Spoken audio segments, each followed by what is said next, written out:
Hello friends, মিঠুর পাকশালায় আপনাদের সবাইকে স্বাগত। আজ আমি 1 কাপ ওটস ও কিছু গাজর দিয়ে ভীষণই হেলদি ও টেস্টি একটা রেসিপি আপনাদের সাথে শেয়ার করছি। এই জন্য একটা মিক্সির জার নিয়ে নিয়েছি, তাতে মেজারিং কাপ মেপে 1 কাপ পরিমাণে ওটস নিয়েছি। ওটসটাকে মিক্সিতে দিয়ে খুব ভালো করে গুঁড়ো করে নিয়েছি। তো এরপরে ওটসের গুঁড়োটাকে একটা পাত্রের মধ্যে নিয়ে নিয়েছি। তো পুরোটা দেখুন খুব ভালো করে গুঁড়ো করে নিয়েছি। এরপর এর সাথে কিছু উপকরণ মিশিয়ে দেব। তো তার মধ্যে এখানে প্রথমে দিয়ে দিলাম 1/4 কাপ পরিমাণে সুজি। এর সাথে দিয়ে দিচ্ছি স্বাদ মতো লবণ। ওই সাথে দিয়ে দিচ্ছি 1/2 চা চামচ পরিমাণে কালো জিরে। এর সাথে দিয়ে দেবো কসুরি মেথি প্রায় 1.5 চা চামচ পরিমাণে। কসুরি মেথির পরিবর্তে এখানে কুচনো ধনেপাতার ব্যবহারও করতে পারেন।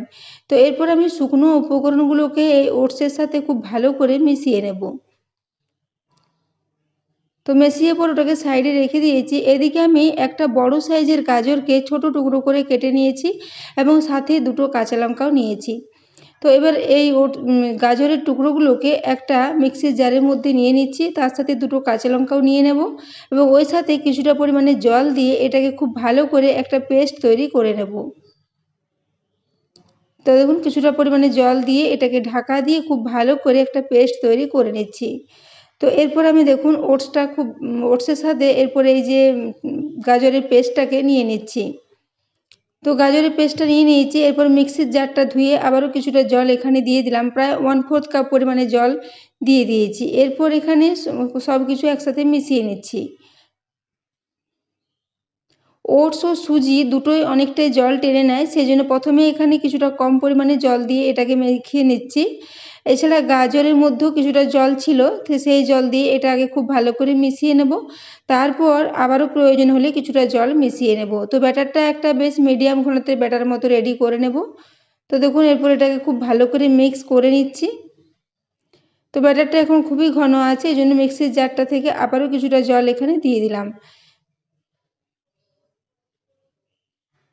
তো দেখুন এখানে জলটা দিয়ে খুব ভালো করে এটার সাথে মিশিয়ে নিচ্ছি। এটা খুব ভালো করে মেশানো হয়ে গেলে ঢাকা দিয়ে এটাকে প্রায় 10 মিনিটের জন্য একটু রেস্টে রেখে দেব, যাতে ওটস ও সুজিটা খুব ভালো মতো মিশে যায়। তো দেখুন এটা দুটো খুব ভালো করে মিশে গেছে এবং এটা মিশ্রণটা অনেকটাই ঘন হয়ে গেছে। তো দেখুন এরপর এটাকে আবারও চামচে করে খুব ভালো করে মিশিয়ে নিচ্ছি। তো বন্ধুরা, আজকের রেসিপিটা যদি ভালো লেগে থাকে তাহলে অবশ্যই বন্ধুদের সাথে একটু শেয়ার করে দেবেন এবং রেসিপি ভালো লাগলে একটা লাইক করতে ভুলবেন না। তো দেখুন ব্যাটারটা খুবই ঘন একটা ব্যাটার হয়েছে। তো এখানে এটাকে খুব ভালো করে মিক্স করে নিচ্ছি। এখন ওটাকে মিশিয়ে নিয়েছি। এদিকে আমি এখানে নিয়ে নিয়েছি টমেটো, দুটো মিডিয়াম সাইজের টমেটোকে কেটে নিয়েছি এবং টমেটোর বীজের অংশটাকে একটু পরিষ্কার করে নিয়েছি, তারপর শুধুমাত্র টমেটোর অংশটা নিয়েছি। তো এরপরে টমেটোগুলোকে একটু লবণ মাখিয়ে নিলাম। এরপর আমি এদিকে গ্যাসে একটা তাওয়া বসিয়ে দিয়েছি, তাতে আমি নিয়ে নিচ্ছি ঘি। ঘিয়ের পরিবর্তে আপনারা এখানে যে কোনো ধরনের তেলের ব্যবহারও করতে পারেন। তো ঘিটা দিয়ে এটাকে তাওয়ার চারিদিকে খুব ভালো করে একটু মাখিয়ে নিচ্ছি।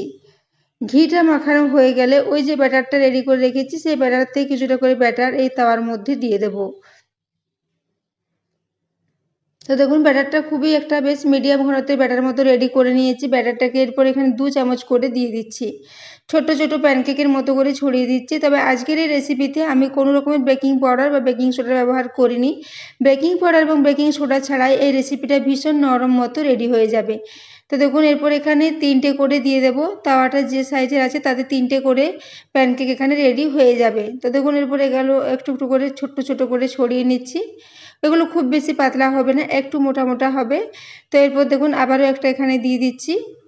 তো বন্ধুরা, আজকের রেসিপিটা ভীষণই হেলদিভাবে আমরা রেডি করেছি। এই রেসিপিটা বাচ্চাদের স্কুলের টিফিনের জন্য, এমনকি সকালে ব্রেকফাস্টের জন্য আপনারা বানিয়ে নিতে পারেন এবং এটাকে যে কোনো ধরনের চাটনির সাথে সার্ভ করতে পারেন, খেতে ভীষণই ভালো লাগবে। এছাড়া এটাকে যে কোনো ধরনের ফ্রুট স্যালাডের সাথেও আপনারা সার্ভ করতে পারেন, সেক্ষেত্রেও এটা ভীষণই ভালো লাগবে।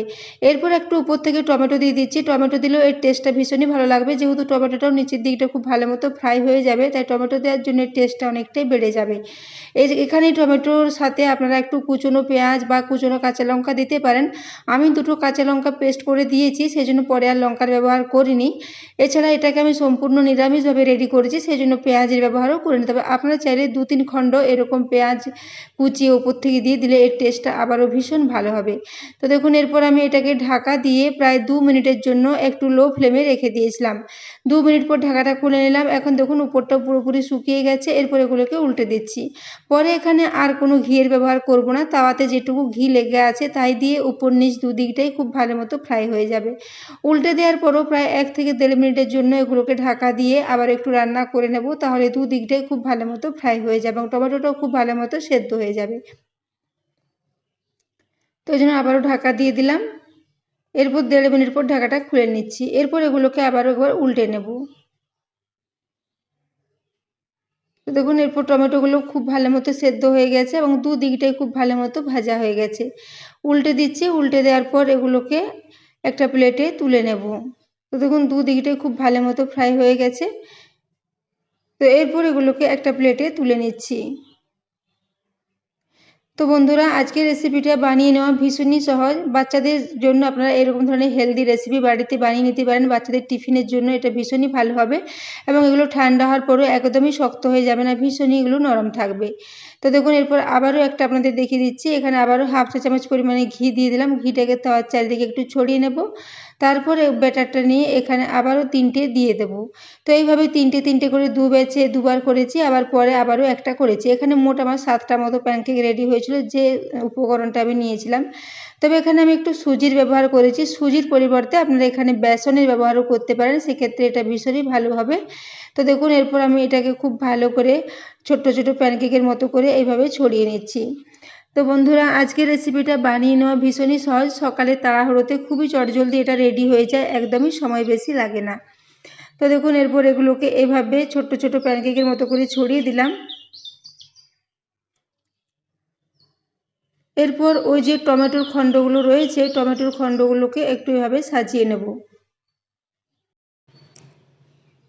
তো বন্ধুরা আজকের রেসিপিটা কেমন লেগেছে কমেন্ট করে জানাতে ভুলবেন না এবং রেসিপি ভালো লাগলে অবশ্যই চ্যানেলটি সাবস্ক্রাইব করে আমার পাশে থাকবেন এবং পাশে থাকা বেল আইকনটি অবশ্যই প্রেস করে রাখবেন, তাহলে আমি যে কোনো নোটিফিকেশানে ছাড়ি না কেন তা সবার আগে আপনার কাছে পৌঁছে যাবে। তো দেখুন এইভাবে দ্বিতীয় ব্যাচেও 3টে দিয়ে দিয়েছি। একইভাবে এগুলোকে একটু ঢাকা দিয়ে রান্না করে নিয়েছি। তো দেখুন এগুলো এখন খুব ভালো মতো ফ্রাই করে নিয়েছি। তারপর এগুলোকেও একটা প্লেটে তুলে নেব এবং পরে আবারও একটা ছিল, সেটাকেও আমি একইভাবে করে নিয়েছি এবং টমেটোর খণ্ডগুলো যতগুলো বেড়েছিল শেষের প্যানকেকটাতে সবগুলো দিয়ে একইভাবে এগুলোকে রান্না করে নিয়েছি। তো দেখুন এরপর একটা প্লেটে এগুলোকে সাজিয়ে নিয়েছি। এগুলো দেখতে ভীষণই লোভনীয় হয়েছিল এবং খেতেও ভীষণই টেস্টি হয়েছিল। তো দেখুন দুদিকটাই খুব ভালো করে ফ্রাই করে নিয়েছি। এগুলোকে দেখুন এরপর একটা আপনাদের কেটে দেখিয়ে দিচ্ছি। ভীষণই নরম থাকে এগুলো, একদমই শক্ত হয়ে যাবে না এবং কিছুটা মুচমুচেও থাকে উপরটা।